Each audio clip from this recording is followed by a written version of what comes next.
স্মৃতির পাতায় 2009 সালের 25 ফেব্রুয়ারি বাংলাদেশের রাজধানীতে দিনের আলোয় ঘটে এক জঘন্যতম নারকীয় হত্যাযজ্ঞ। বিডিআর নামধারী ঘাতকের হাতে প্রাণ হারান 57 সেনা কর্মকর্তা। সেনা কর্মকর্তার 2 স্ত্রী, একজন অবসরপ্রাপ্ত সেনা কর্মকর্তা, 9 বিডিআর সৈনিক, 3 পথচারী, একজন সেনা সৈনিক ও একজন পুলিশ কনস্টেবল সহ মোট 74 জন। যেখানে 1971 সালের 9 মাসের মুক্তিযুদ্ধের সময় বাংলাদেশ মাত্র তাদের 47 জন সেনা অফিসারকে হারিয়েছিল, সেখানকার এই নারকীয় হত্যাযজ্ঞে চৌকস 57 জন সেনা কর্মকর্তার জীবন অবসান ঘটে। কারা ছিল এই হত্যাযজ্ঞের পেছনে?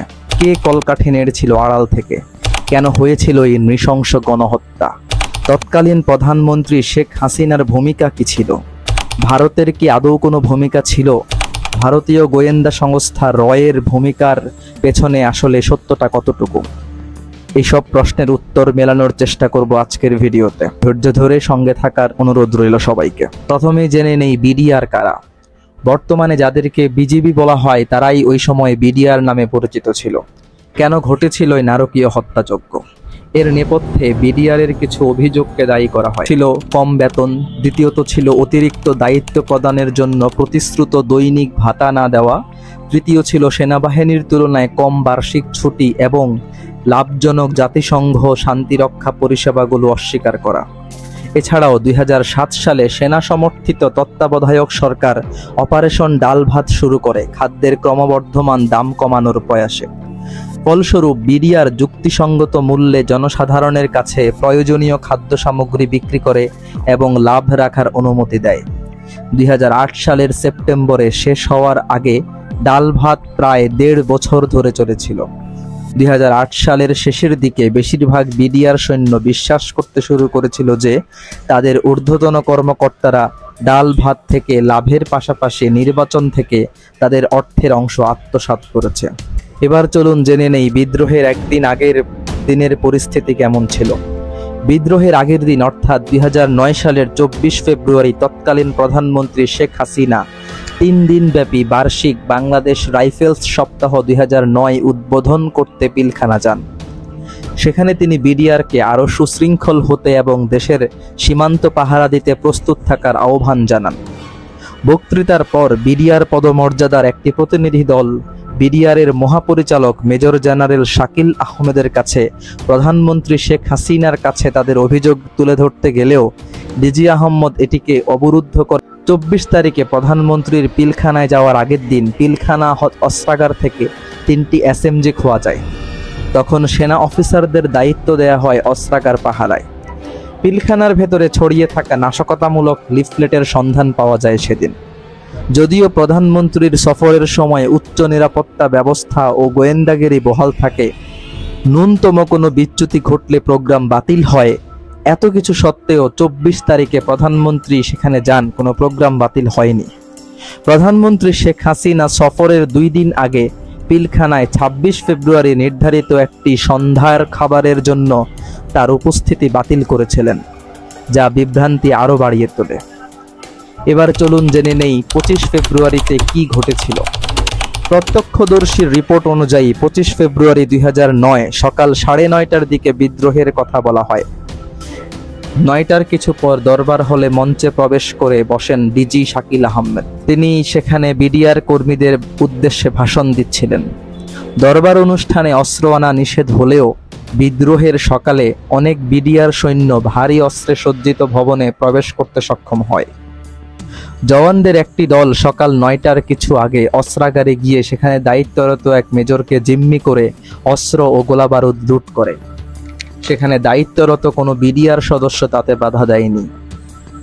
সকাল 9:30টার দিকে শাকিলের বক্তব্য চলাকালীন সিপাহী মাইন মঞ্চে উঠে ডিজির দিকে অস্ত্র তাক করেন। এ সময় ব্রিগেডিয়ার জেনারেল MA বারি তাকে ধাক্কা দিয়ে জুতার ফিতা দিয়ে বেঁধে নিরস্ত্র করেন। সৈনিকদের একটি অংশে ছড়িয়ে দেয় যে সিপাহী মাইনকে মেরে ফেলেছে ডিজি শাকিল। উত্তেজনা ব্যাপকভাবে শুরু হয়। মহাপরিচালক শাকিল সবাইকে বারবার শান্ত হওয়ার অনুরোধ জানান এবং প্রত্যেক কর্মকর্তাকে নিজ নিজ ইউনিট সামাল দিতে বলেন।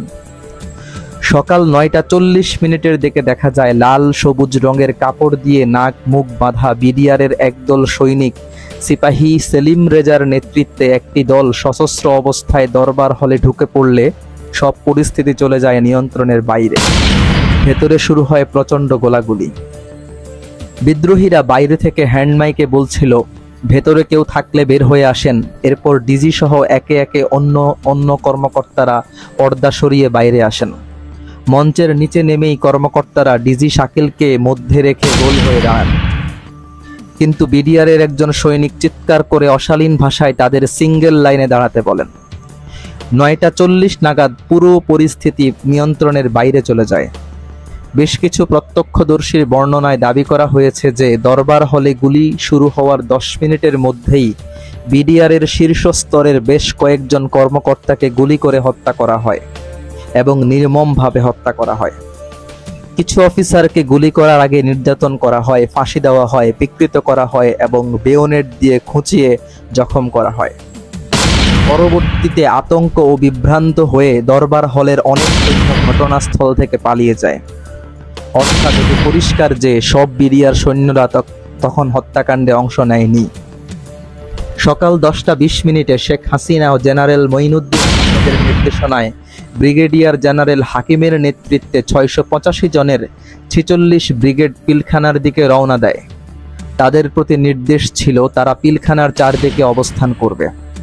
বেলা 11টায় 46 ব্রিগেড বহরের সম্মুখভাগ পিলখানার প্রধান ফটকে পৌঁছালে বিডিআর সদস্যরা ভেতর থেকে গুলি করেন।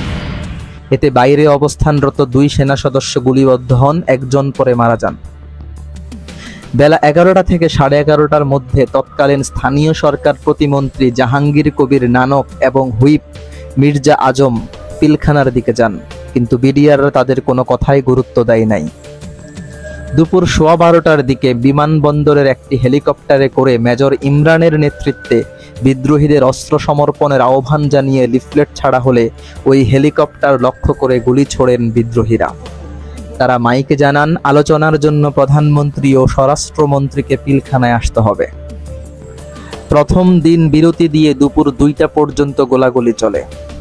জওয়ানরা দায়িত্ব নেয়ার 1 ঘন্টার মধ্যে ঢাকা সেনানিবাস থেকে ভারী সজ্জিত সেনা সদস্যরা ঘটনাস্থলে পৌঁছালে বিডিআর সদর দপ্তরের চারপাশে অবস্থান নেয়। তবে তারা এখনো কম্পাউন্ডে প্রবেশ করতে পারেনি এবং সরকারের নির্দেশের অপেক্ষায় ছিল। বেলা 3টার দিকে জাহাঙ্গীর কবির নানকের সাথে যোগাযোগ করেন একজন বিডিআর কর্মকর্তা। এরপর বিদ্রোহী জওয়ানরা ধীরে ধীরে শান্ত হয়ে আসেন এবং গুলির শব্দ কমে আসে।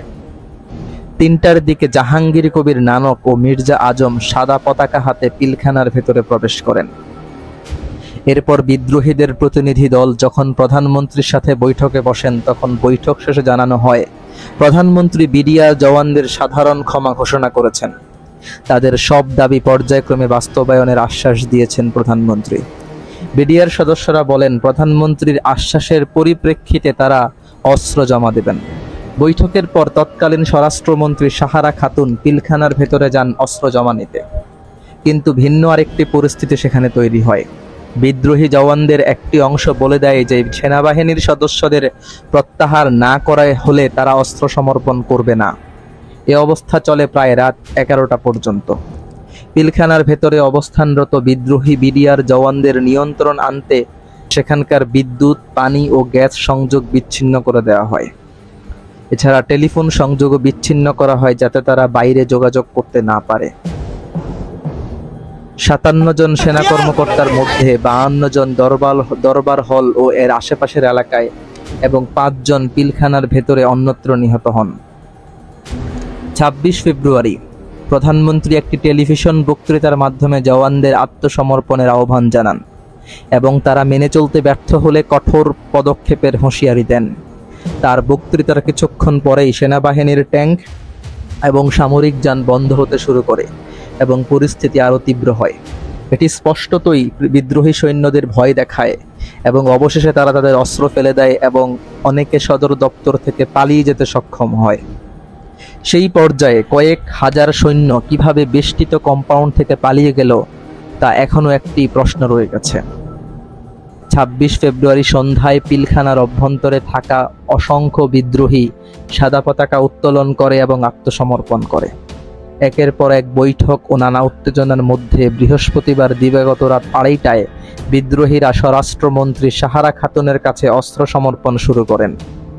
বিদ্রোহীদের একটি গ্রুপ খুবই ধীর গতিতে অস্ত্র জমা দিচ্ছিল, যাতে তাদের অস্ত্র জমা দিতে ভোর হয়ে যায়। তাদের মধ্যে ভয় ও আতঙ্ক বিরাজ করছে যে অস্ত্র জমা দেওয়ার পর তাদের বিরুদ্ধে অ্যাকশন নেওয়া হতে পারে অথবা আক্রমণ হতে পারে। একজন প্রত্যক্ষদর্শী জানায়, যে মুহূর্তে বিদ্রোহীদের একটি অংশ অস্ত্র সমর্পণ করছে, ঠিক সে মুহূর্তে অন্য আরেকটি অংশ মাইকে ধানমন্ডি এলাকাবাসীদের উদ্দেশ্যে ঘোষণা দিচ্ছে তারা যাতে সেনাবাহিনীর কাউকে আশ্রয় প্রশ্রয় না দেয়। কোনো ভবনে সেনাবাহিনীর কাউকে আশ্রয় দেয়া হলে মর্টার ও গ্রেনেড মেরে সে ভবন উড়িয়ে দেওয়ারও হুমকি দেয় তারা। বিডিআর চত্বর থেকে নারী, শিশু ও 34 কর্মকর্তা সহ মোট 150 জন জিম্মিকে উদ্ধার করা হয়। অবশেষে পুলিশ এবং আর্মড পুলিশ ব্যাটালিয়ন বিডিআর সদর দপ্তর এবং এর অস্ত্রাগারের দায়িত্ব নেয়। বিদ্রোহ শেষ হওয়ার পরের দিন বিকেলে 45 জন নিহত সেনা কর্মকর্তার লাশ একটি গণকবরে পাওয়া যায় এবং সদর দপ্তরের আশপাশ থেকে আরও অনেক কর্মকর্তার লাশ উদ্ধার করা হয়।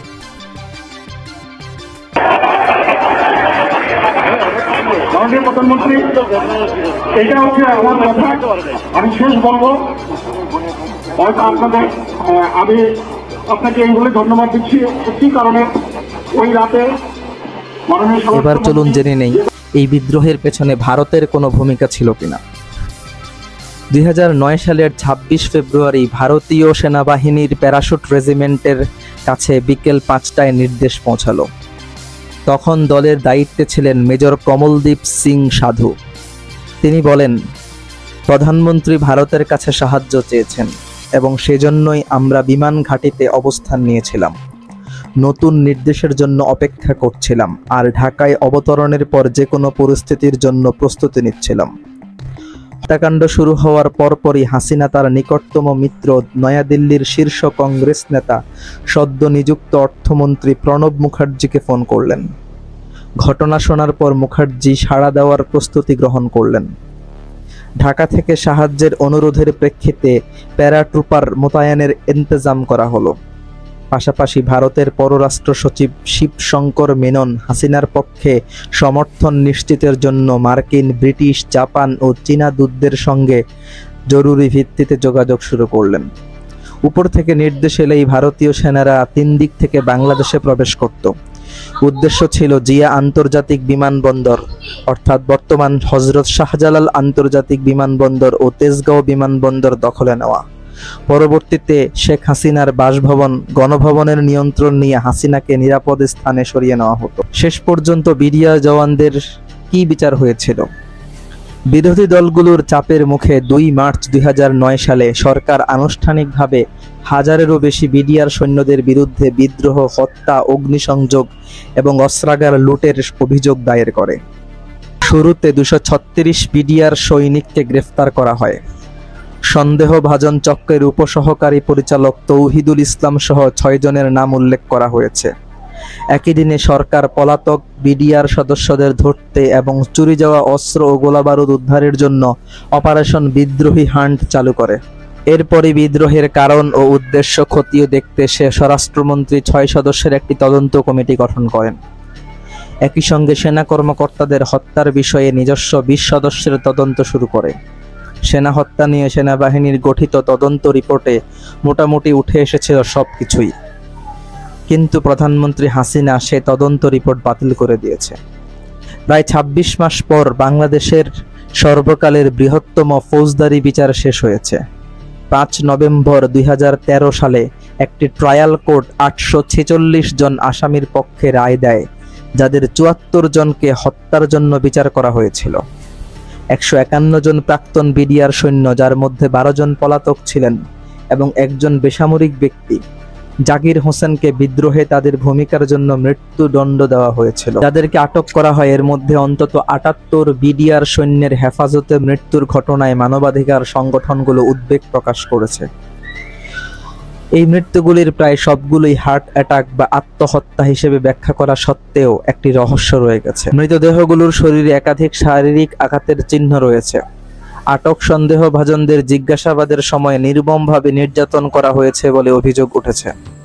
কিছু সন্দেহভাজন ব্যক্তি হেফাজতে হত্যার শিকার হয়েছে, যার মধ্যে সেনাবাহিনী, র্যাপিড অ্যাকশন ব্যাটালিয়ন এবং বিভিন্ন সরকারি সংস্থার কর্মীরা জড়িত ছিল বলে অভিযোগ করা হয়েছে। 2020 সালের জানুয়ারিতে হাইকোর্ট তার 29,059 পৃষ্ঠার রায়ের পাঠ্য প্রকাশ করে, যা 139 জন অভিযুক্তের মৃত্যুদণ্ড নিশ্চিত করেছে এবং হত্যাকাণ্ডে জড়িত থাকার জন্য 185 জন অভিযুক্তের যাবজ্জীবন সাজা বহাল রেখেছে।